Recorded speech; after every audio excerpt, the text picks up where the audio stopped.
अपने एक एक तीर से एक एक शत्रुओं का शीश उतार लो जाकर।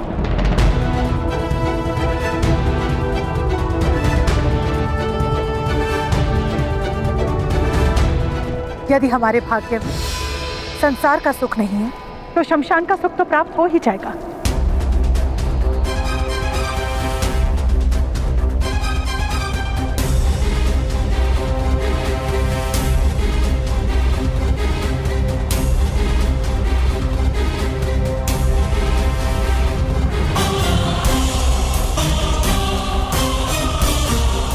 हाँ माता, मेरा धनुष अब आपको सारे सुख प्राप्त करवाएगा।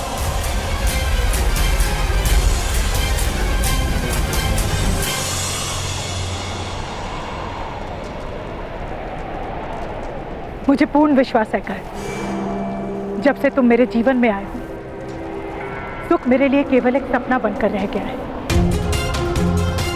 अब सुख प्राप्त करने का केवल एकमात्र आशा है जो तुम्हारे तीर ही पूर्ण कर सकता है। उठाओ धनुष, चढ़ाओ तीर, खींचो प्रत्याशा और लक्ष्य भेद करो। यहाँ तुम्हारा पहला तीर, यहाँ मेरे हृदय पर चला। राधा, चला, चलाओ कर, ये मेरा आदेश है। बस करो मेरा। मेरे मृत्यु का कारण तो बन ही गए हो, अब मृत्यु का साधन भी बन जाओ तुम। नहीं माता, मैं आपकी मृत्यु का कारण नहीं हूँ। हो, तुम ही हो मेरी मृत्यु का कारण। मेरे दुर्भाग्य के कारण, मेरे सारे दुखों का कारण तुम ही हो कर। तुम्हारे जन्म लेते ही तुम्हारे पिता राजशास्त्री से छोटे से गांव में सामान्य रथ निर्माण करने लगे। अपने तीर से बीन दो मेरा हृदय और उसके बाद अपने पिता और भाई का वध करना ना भूलना। नहीं माता,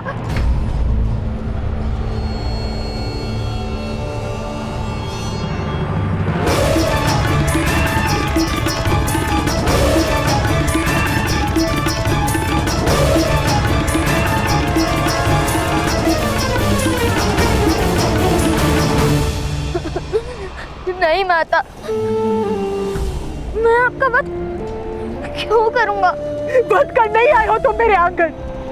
आग जिस लकड़ी पे आसरा लेती है उसी को जला देती है। आग के प्रकाश के पीछे उस लकड़ी का बलिदान होता है और उसी तरह तुम मेरे परिवार का बलिदान लोगे कर। नहीं माता, तुम्हारी ये दिव्यता, ये धनुर्विद्या सब मेरे प्राण का बलिदान मांगती है। नहीं, नहीं माता।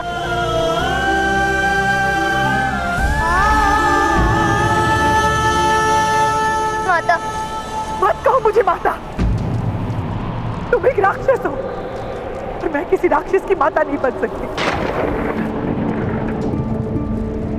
राधा, ये क्या बोल रही हो तुम?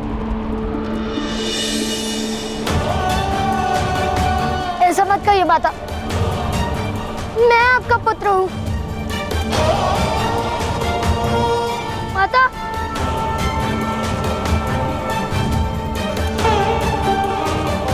मेरा पुत्र सूत हो सकता है, कोई धनुर्धारी नहीं। तुम दिव्यता लेकर जन्मे हो, बड़े धनुर्धारी हो। मैं हाथ जोड़ती हूँ, मार डालो मुझे, मार डालो। पीने का दूध सोने के पात्र में रहता है। मेरी इतनी पात्रता नहीं तुम्हारी माता बनने की। मार डालो मुझे, मार डालो। माँ, मैं धनुष छोड़ दूंगा। मैं धनुष स्पर्श भी नहीं करूंगा।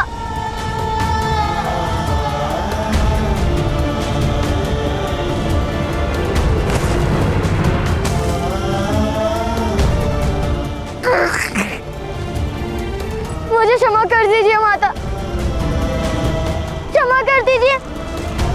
मत कहो माता मुझे माता कहने का कोई अधिकार नहीं है तुम्हें। तुम मेरे पुत्र नहीं और मैं तुम्हारी माता नहीं। नहीं माता, मैं आपके चरणों में पड़ा रहूंगा। आपका प्रत्येक आदेश मानूंगा। किंतु मुझे माता कहने का अधिकार दीजिए। मैं मेरी माता के बिना जीवित नहीं रह सकता हूँ माता, मैं जीवित नहीं रह सकता हूँ।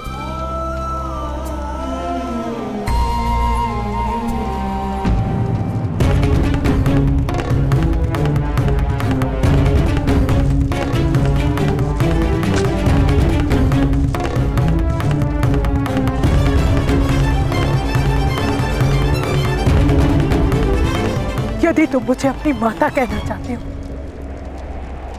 तो ये लो कुल्हाड़ी, तोड़ दो अपना धनुष, क्या मेरे शिरच्छेद कर दो।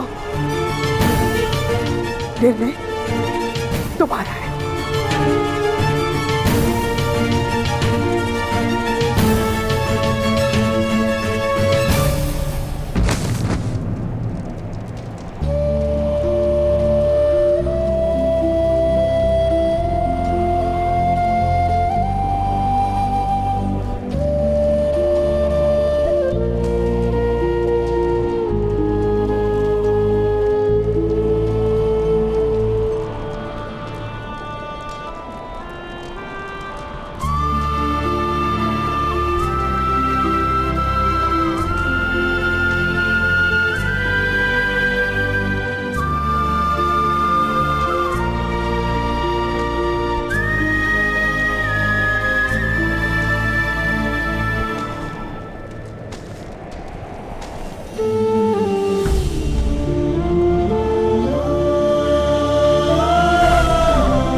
मैंने धनुष का त्याग कर दिया माता।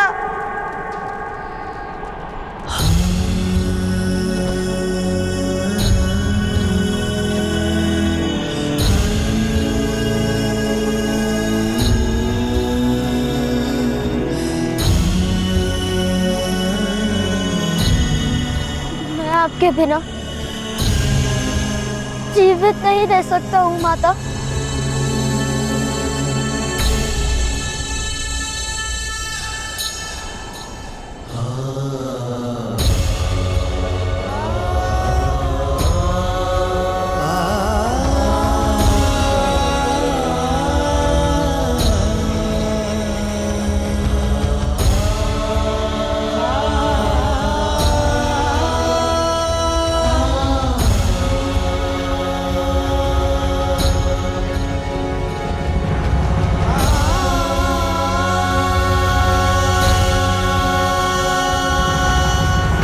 मुझे क्षमा कर दीजिए, क्षमा कर दीजिए माता।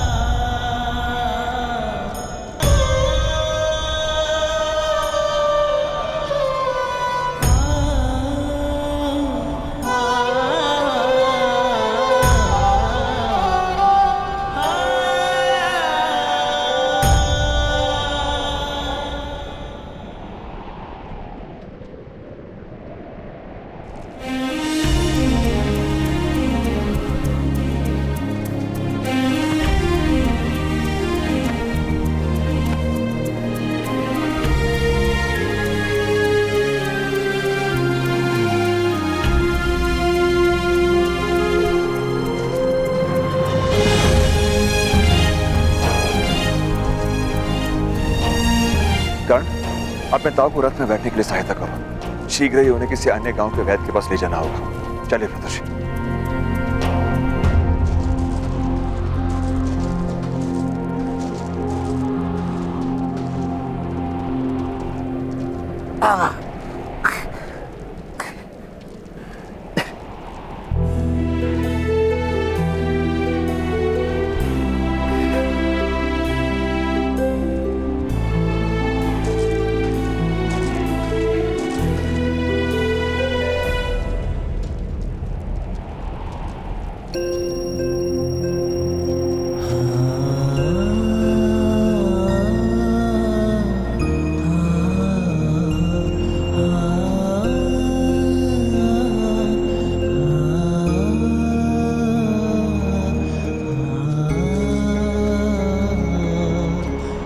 हम शीघ्र ही पास के गांव पहुंच जाएंगे।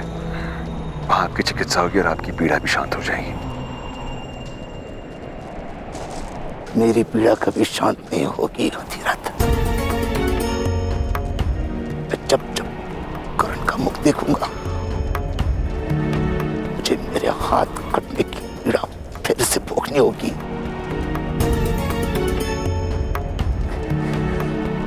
मध्यम तो दयालु था, उसने मेरा एक ही हाथ काटा था, किंतु तुमने और तुम्हारी पत्नी ने एक बोध और निर्दोष बालक के दोनों हाथ काट दिए।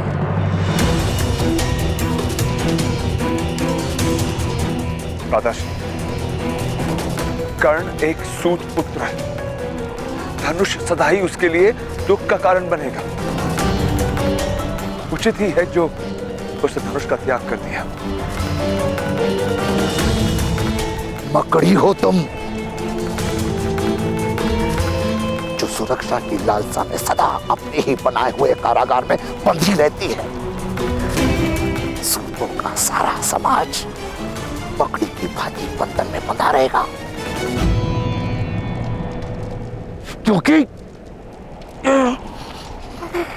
क्योंकि स्वतंत्रता के लिए जो मूल्य देना पड़ता है वो देने का साहस नहीं उनमें।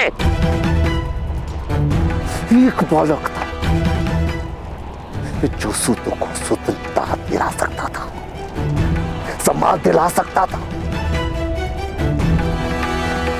किंतु तुमने उसके और अपने सारे समाज के भाग्य में कारागार लिख दिया है।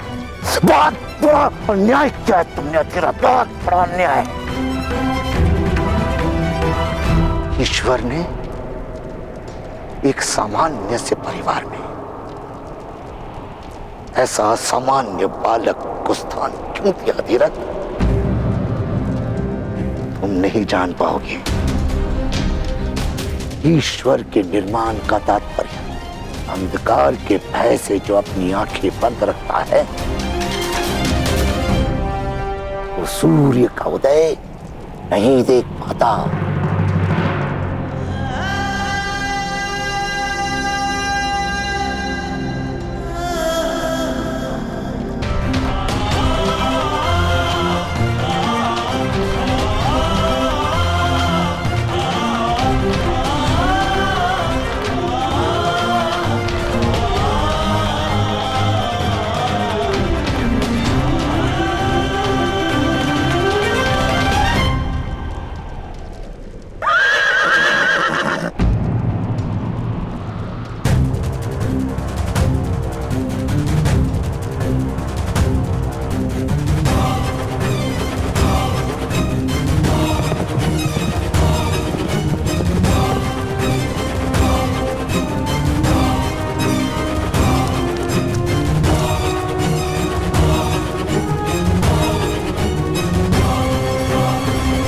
सूचना मिली है तुम प्रवास कर रहे हो अधिरथ।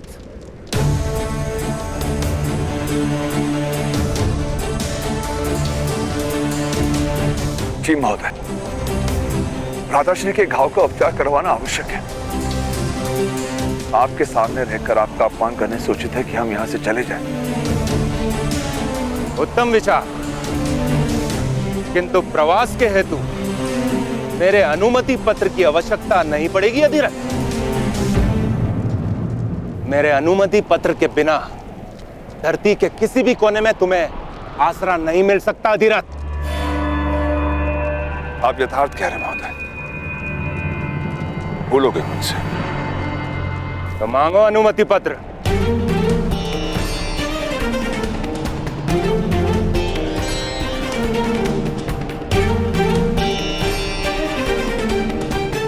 अध्यक्ष महोदय, हमें इस गांव में रहने का कोई अधिकार नहीं है। मैं आपसे विनती करता हूं कि प्रवास हेतु आप मुझे अनुमति पत्र का दान कीजिए। अवश्य।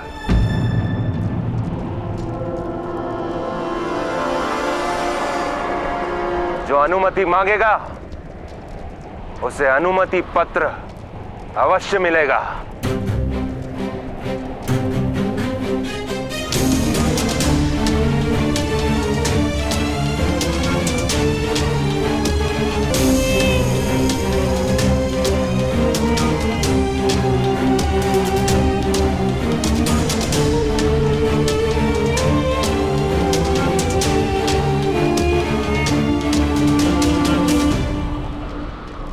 मुझे मेरे परिवार के साथ प्रवास करने की अनुमति का दान दीजिए महोदय। अवश्य।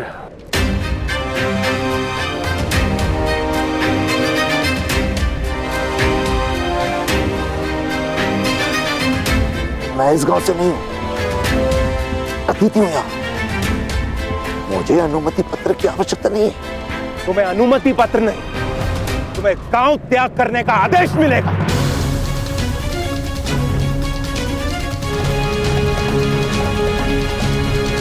तुम बस, तुम्हें अपने माता पिता के साथ नहीं जाना।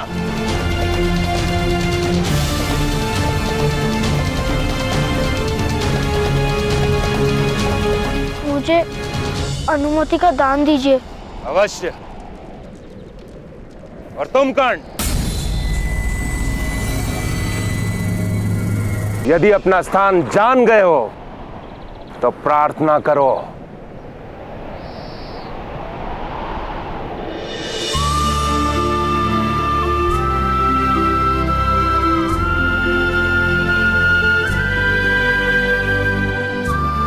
प्रार्थना चरण स्पर्श करके की जाती है।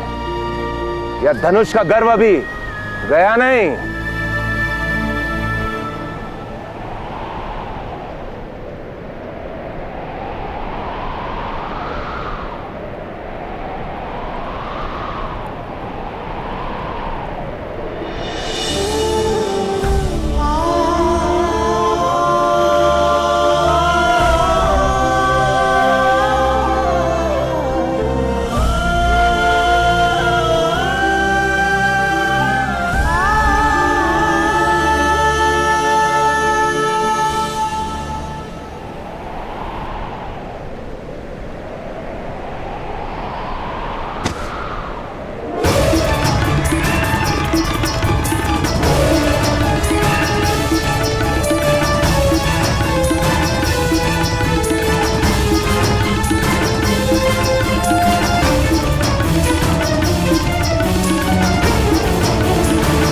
मेरे चरणों में तुम्हारा स्थान है, ये तुम जान गए हो ना कर्ण?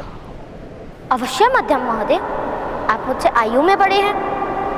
मैं तो जब भी आपसे मिलूंगा आपके चरण स्पर्श कर लूंगा, चाहे आप घोड़े पर हो, सिंहासन पे या फिर चिता पे, या फिर चिता पे।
राधा, रथ फंस गया।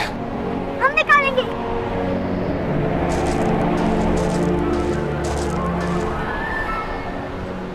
मैंने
यथासंभव इनका उपचार कर दिया है।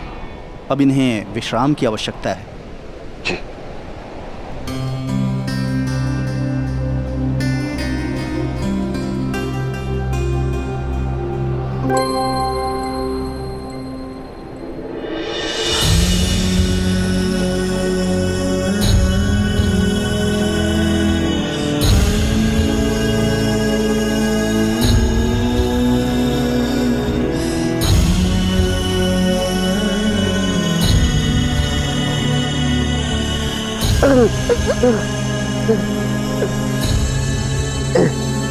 पूरे परिवार पे विपत्ति केवल मेरे कारण आई है। मुझे क्षमा कर दीजिए ताऊ।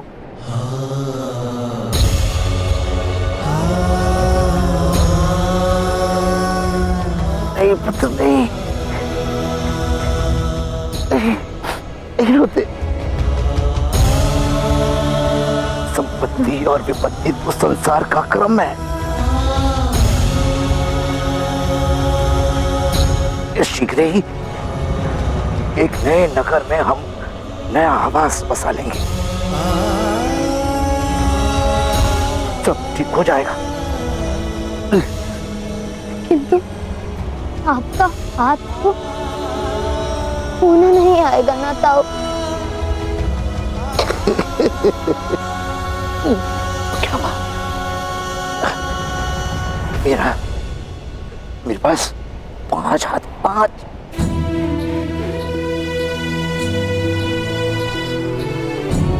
एक ये, 2 तुम्हारे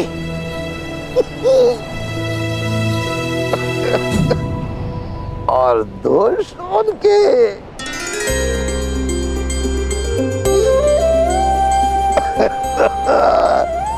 ये हुई ना बात। कभी 5 हाथ वाला व्यक्ति देखा है?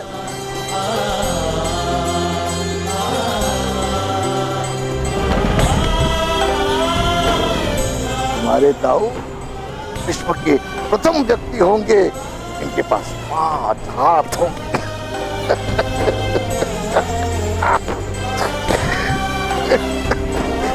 तो दुख किस बात है?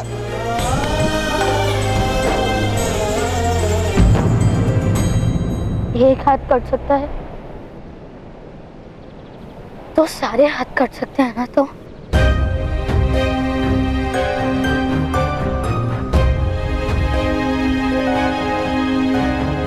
आज मेरे धनुष के कारण आपका हाथ कट गया।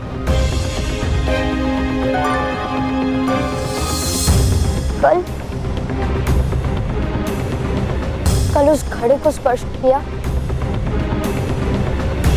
तो यदि दूसरा हाथ कट गया तो कोई ऐसा क्यों करेगा? घड़े को स्पर्श करने के लिए किसी पर कोई बंधन नहीं, वो सूत हो या सूत से भी निम्न जात हो, घड़े पर सबका अधिकार। ये किसने निश्चित किया पिताश्री? समाज ने पुत्र। समाज? समाज कौन है पिताश्री? मध्यम महोदय? नहीं पुत्र, कोई एक व्यक्ति समाज नहीं होता। जिसमें सभी लोग एकत्र हो उसे समाज कहते हैं। क्या हम समाज का भाग नहीं पिताश्री?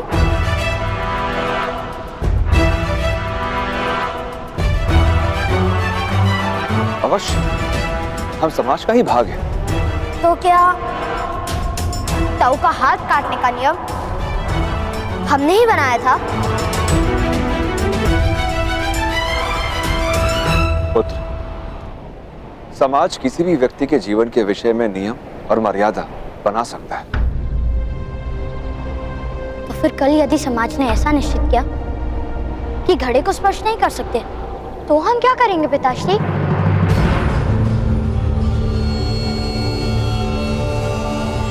नदी में किसी पशु की भांति मुंह डालकर पानी पिएंगे हम?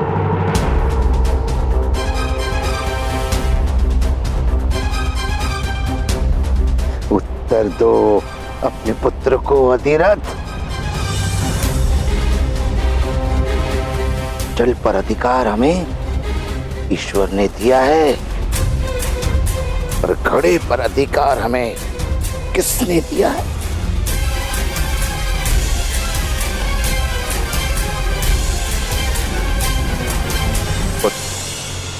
अपनी माता और शोण की सहायता करो।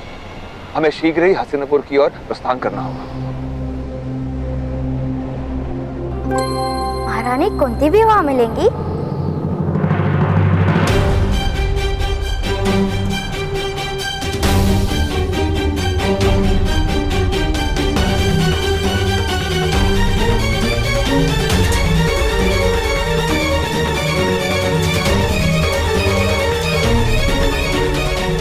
नहीं पुत्र, महारानी कुंती अब वनवास में, वो कभी हस्तिनापुर लौटकर नहीं आई। अधिरथ, तुम्हें तो ये पता ही होगा, मध्यम ने हमें भले ही अनुमति पत्र दे दिया, किंतु मार्ग के हर क्रम में ये संदेश अवश्य भिजवा दिया होगा कि हमें कोई भी अतिथि न बनाए। दादाश्री, हम हस्तिनापुर जंगल के मार्ग से जाएंगे।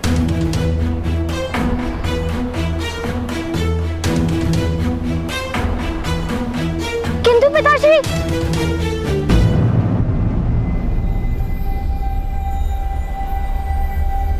जंगल का मार्ग तो कठिन है।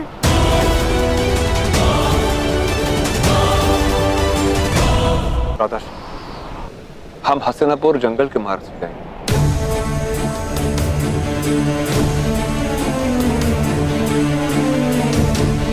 किंतु पिताश्री,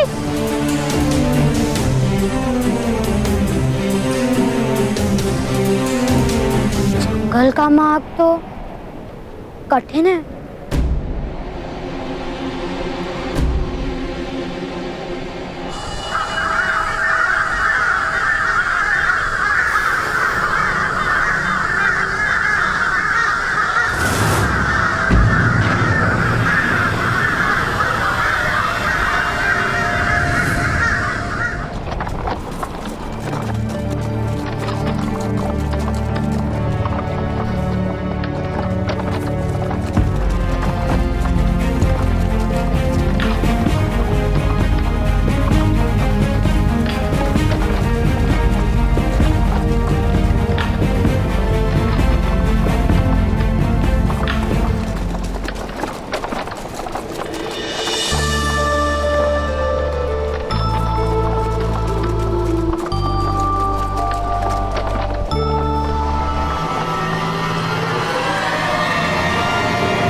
जैसे आग लगी।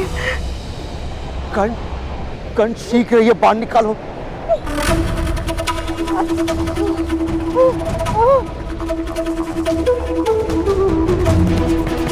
कर्ण शीघ्रता करो, तुम्हारी माता की पीड़ा बढ़ती जा रही है। माता, माता मुझे क्षमा कर दीजिए।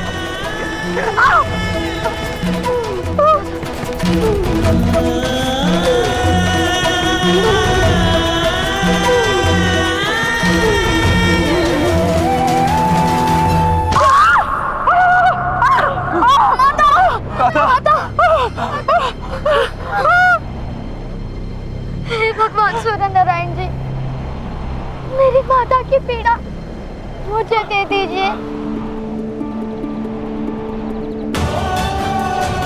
माता, मुझे क्षमा कर दो।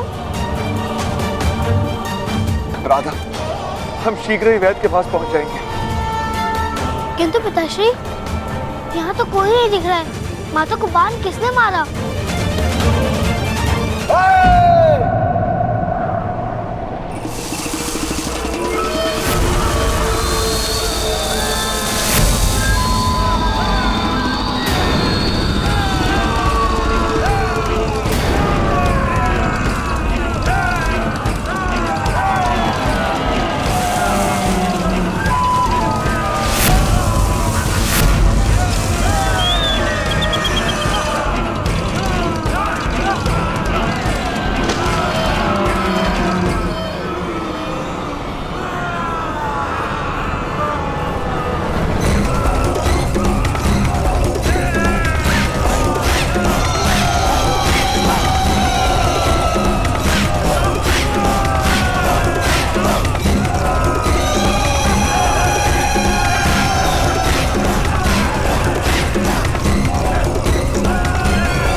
आदिदेव इन मनुष्यों की बलि से प्रसन्न होगा। आदिदेव हर प्रहर रक्त की बलि मांगता है। इन मनुष्यों का रक्त आदिदेव के उदर को शांति देगा। ले जाओ इन मनुष्यों को और अगले प्रहर की बलि के लिए इनमें से 2 का रक्त आदिदेव को समर्पित होगा।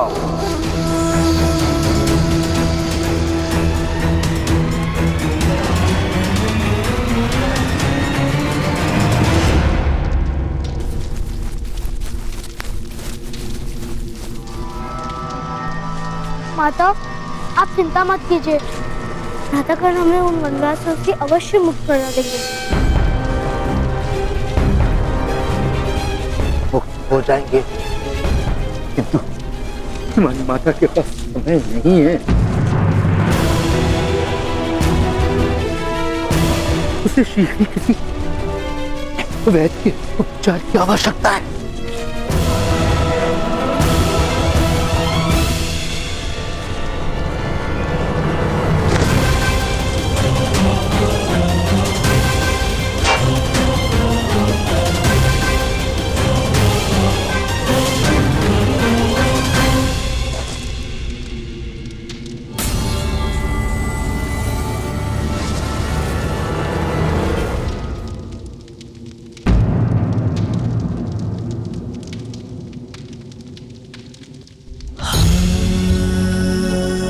मेरी माता के प्राणों की रक्षा कीजिए। उन्हें वैद्य की आवश्यकता है। उनके प्राण संकट में है। प्राण तो तुम्हारे भी संकट में है बालक। मैं तुम्हारा वध कर सकता हूँ। क्या तुम्हें भय नहीं लगता? मुझे भय मेरी माता की मृत्यु का है। यदि मेरी मृत्यु से मेरी माता के प्राणों की रक्षा हो सकती है तो मेरे प्राण ले लीजिए, किंतु उन्हें वैद्य की आवश्यकता है। मेरी माता बहुत पीड़ा में। मूर्ख बालक, आदिदेव बलि मांगता है, रक्त मांगता है। तुम्हारी माता की पीड़ा अब केवल आदिदेव ही शांत कर सकता है।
प्रणाम सूर्यदेव।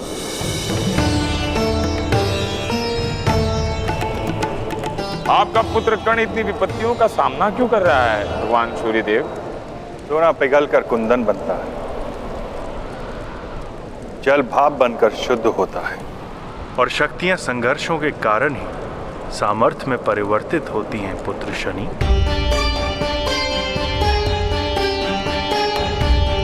किंतु उसकी आयु बहुत कम है, बालक। आप अपने पुत्र की सहायता नहीं करेंगे भगवान सूर्य? तुमने स्वयं भगवान शिव को अपनी दृष्टि से विपत्ति का अनुभव कराया था शनि। इतना सामर्थ्य यदि तुम में है शनि, तो इन कठिनाइयों को पार करने का सामर्थ्य मेरे पुत्र कर्ण में भी है। पुत्र की सहायता नहीं की जाती, उसे तो केवल मार्गदर्शन दिया जाता है। और पुत्र जब स्वयं अपने प्रयत्न और पराक्रमों से जीवन के संघर्षों में सफलता प्राप्त करता है तो उसके पिता को सुख प्राप्त होता है। सहायता करने का कार्य तो भाई का होता है ना। तुम अपने भाई की सहायता नहीं करोगे? वही तो कर रहा हूं पिताश्री। सारी विपत्तियां मेरे कारण। कर्ण के भाग्य में मेरी दृष्टि से 7.5 वर्ष की कठिनाइयां लिखी हैं। आज मैं उसकी अंतिम परीक्षा लूंगा। जीवन और मृत्यु का अंतिम खेल होगा आज।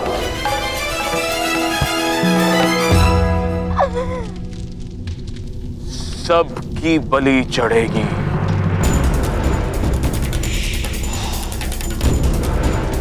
ले जाओ इसे। नहीं, मेरी माता बहुत पीड़ा में है। मेरी माता को मुक्त कर दीजिए। छोड़ दो मुझे। आप मेरी माता की पीड़ा समझ क्यों नहीं रहे? आप मेरी मृत्यु कर दीजिए।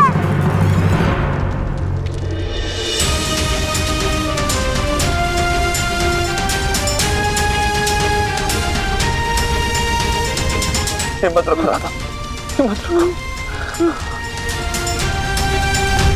छोड़ दो मुझे। कहाँ ले जा रहे हो? छोड़ो, छोड़ो।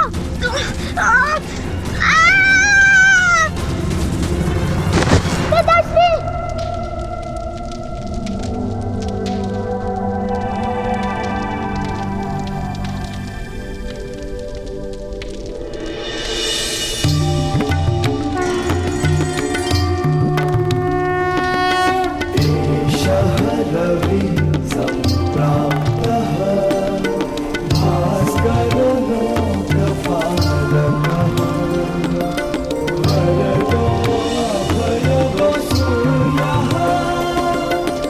आयुष्मान भव पुत्र।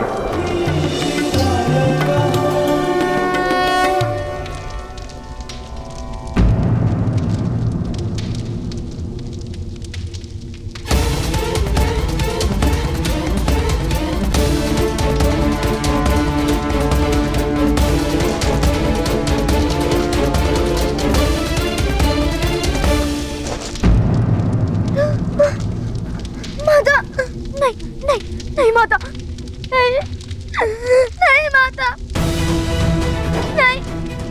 नहीं पुत्र करण, नहीं। रुदा ने समस्या का उपाय नहीं है। तो उपाय क्या है ताऊ? तो मेरी माता की रक्षा किस प्रकार होगी? यदि हम जान जाए कि ये वनवासी कौन है और इनके दिए हुए इस घाव से इनका परिणाम ऐसा क्यों हो रहा है, तो कदाचित हमें उपाय मिल सकता है। वनवासी अपने बाणों पर एक विशेष प्रकार का विष लगाते हैं।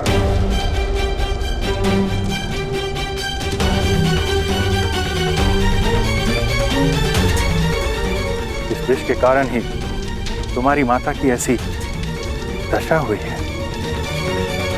प्रातःकाल सूर्य की प्रथम किरण जब तुम्हारी माता को स्पर्श करेगी तो उसकी मृत्यु हो जाए, उसकी मृत्यु हो जाए, उसकी मृत्यु हो जाए। प्रत्येक विष का कोई ना कोई उपचार होता है ब्राह्मण देव।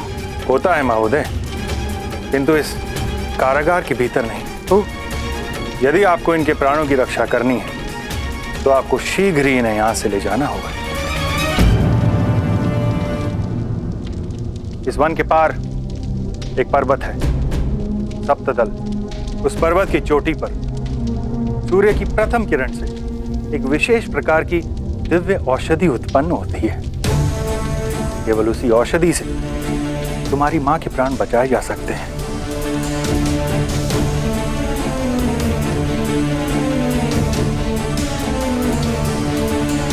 हम प्रातःकाल तक प्रतीक्षा नहीं कर सकते हैं पिताश्री।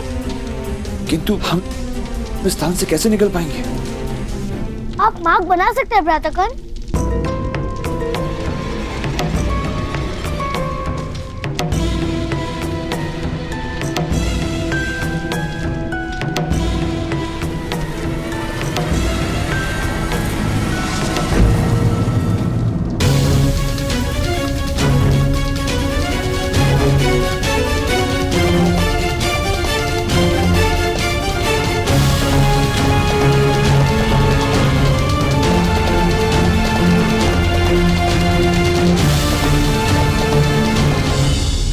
यदि तुम मुझे अपनी माता कहना चाहते हो तो ये लो कुल्हाड़ी, तोड़ दो अपना धनुष।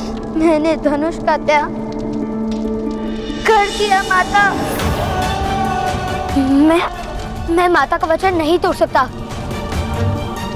पुत्र करण, इस समय तुम्हारे माता के प्राण संकट में है।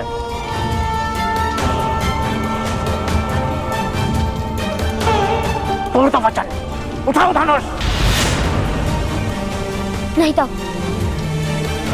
यदि मैंने धनुष को स्पर्श किया तो मेरे वचन का क्या मूल्य रहेगा? राधाकर्ण, क्या माता के प्राणों से अधिक मूल्य आपके वचन है? माता के दिए गए वचन से केवल माता ही मुझे मुक्त कर सकती हैं। हमें यहाँ से निकलने का कोई और मार्ग ढूंढना होगा शोण।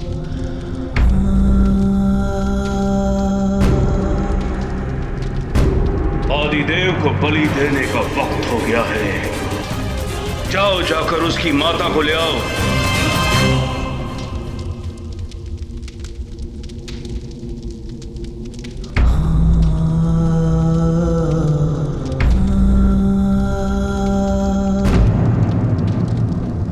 केवल मेरी बलि चढ़ेगी, मेरी बलि चढ़ेगी। नहीं पिताश्री। कर्ण, शोण, अपनी माता की रक्षा करना।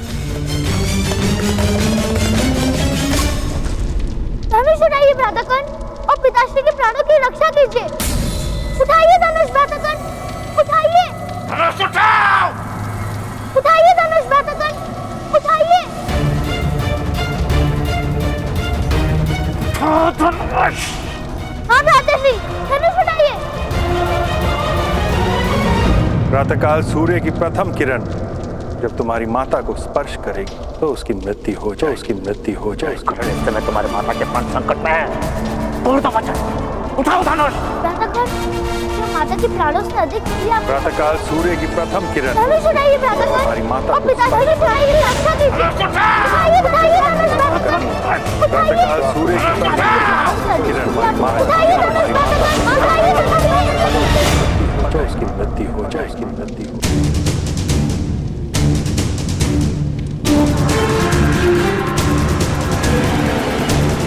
मुझे क्षमा कर दीजिए माता, मैं अब आपका वचन तोड़ने जा रहा हूँ।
अब मुझे ले जाओ, मेरी बलि दे दो, किंतु मेरे परिवार को मुक्त कर दो।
आदिदेव बलि मांग रहा है। कहाँ है बलि? यहाँ है बलि।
पिताश्री, ताऊ, शोन, शीघ्र चलिए।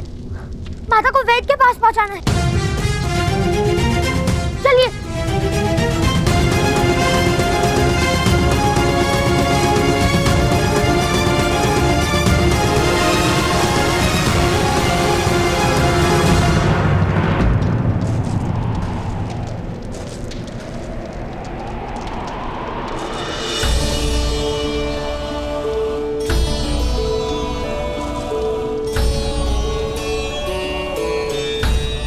चलिए बाबा। तुम सब जाओ वत्स। मेरे कारण तुम्हारे प्रवास की गति धीमी हो जाएगी। नहीं बाबा, आपने मेरी माता की रक्षा का मार्ग दिखाया है।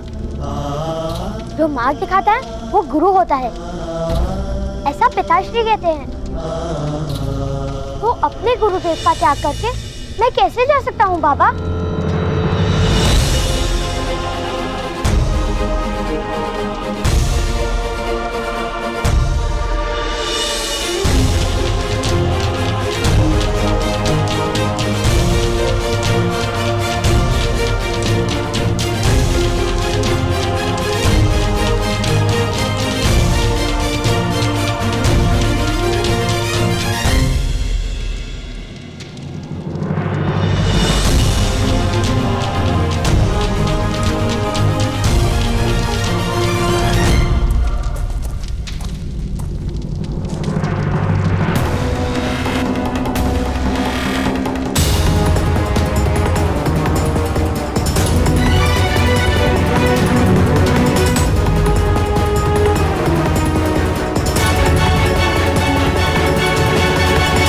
ये किस प्रकार संभव है मदनजय महोदय? एक बालक ने सारे वनवासियों को पराजित कर दिया। एक बालक ने नहीं मूर्ख, एक बालक ने नहीं, गांधार के सेनापति मदनजय ने यह संभव किया है। मदनजय ने।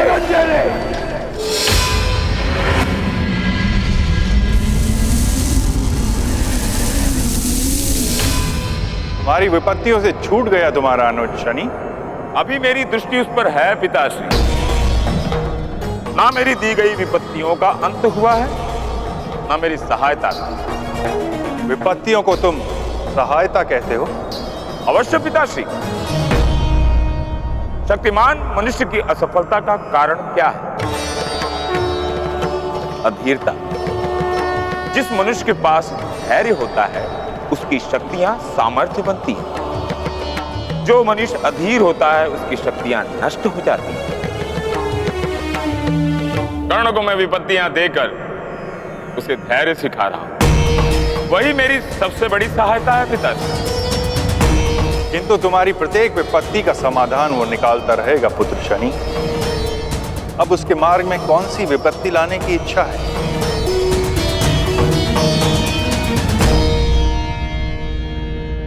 सबसे बड़ी विपत्ति पिताश्री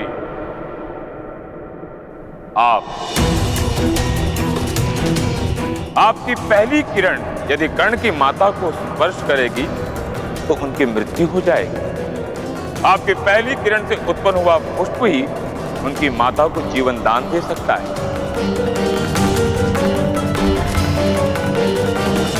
आप ही अपने पुत्र की सबसे बड़ी विपत्ति हैं पिताश्री। क्या आप अपने पुत्र के लिए अपनी गति को रोकेंगे?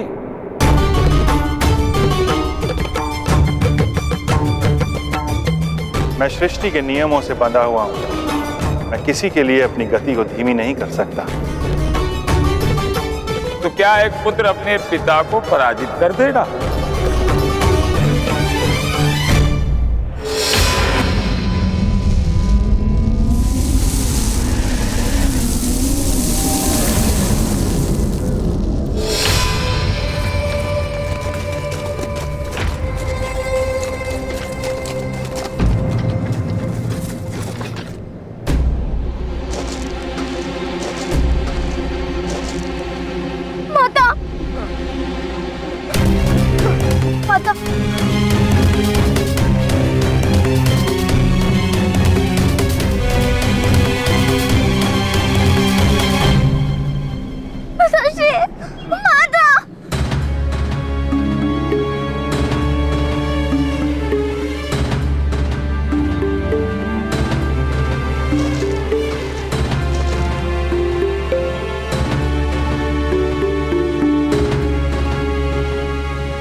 यही वो पर्वत है महोदय।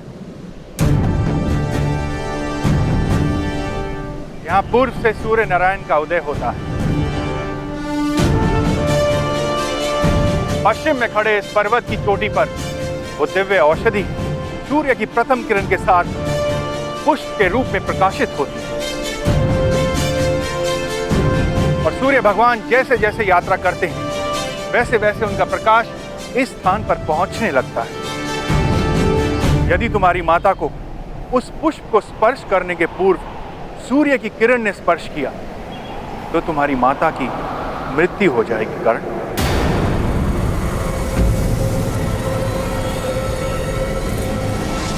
यदि भगवान सूर्य की किरणों से भी तेज दौड़कर कोई उस दिव्य औषधि को यहाँ लाएगा तो इनके प्राणों की रक्षा हो सकती है।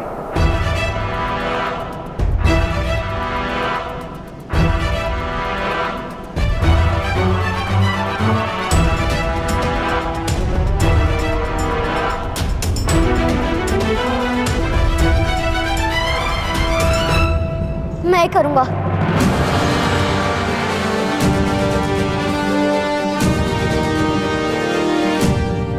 मैं प्रातःकाल से पूर्ण वो औषधि अवश्य लेकर आऊंगा। किंतु प्रथम किरण के साथ उत्पन्न होने वाली औषधि को प्राप्त कर रोगी तक पहुंचना असंभव है।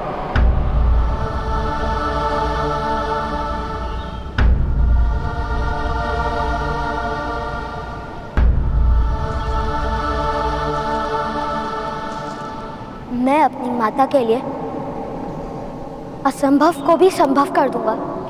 तुम्हारे पिता धन्य तुम्हारे जैसा पुत्र पाकर।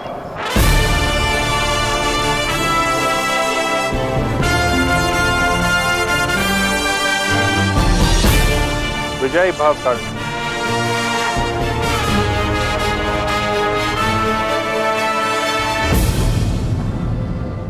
आप कहाँ जा रहे हैं बाबा? मैं अपनी गति नहीं रोक सकता पुत्र। मेरे प्रस्थान का समय आ गया है और अब तुम्हें मेरी आवश्यकता नहीं। इससे आगे तुम्हें अपने बल पर, अपने शौर्य पर जीवन से लड़ना है।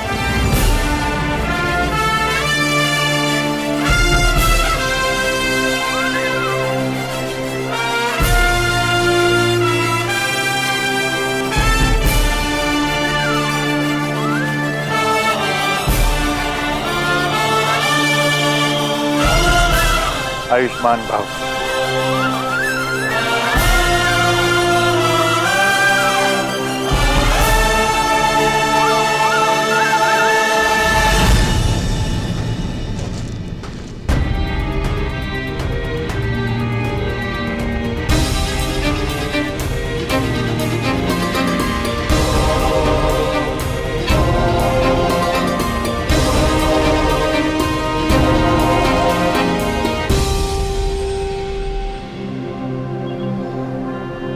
मुझे आज्ञा दीजिए माता। मेरा वचन है, आपको कुछ नहीं होने दूंगा।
भगवान सूर्य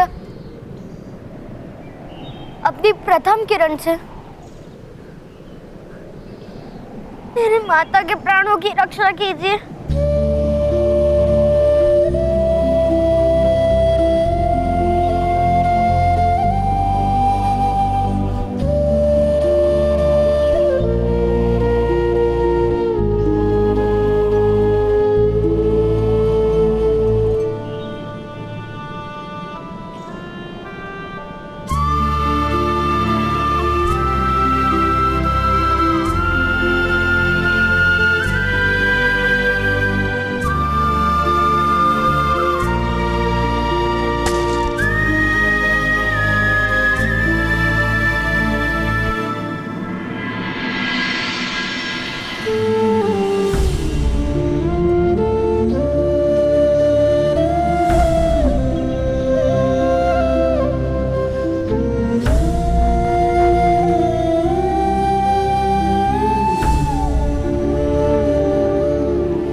कर्ण,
इस घाव की पीड़ा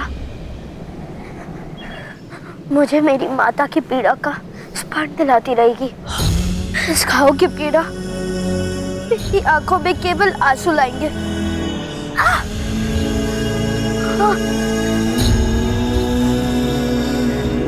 नींद नहीं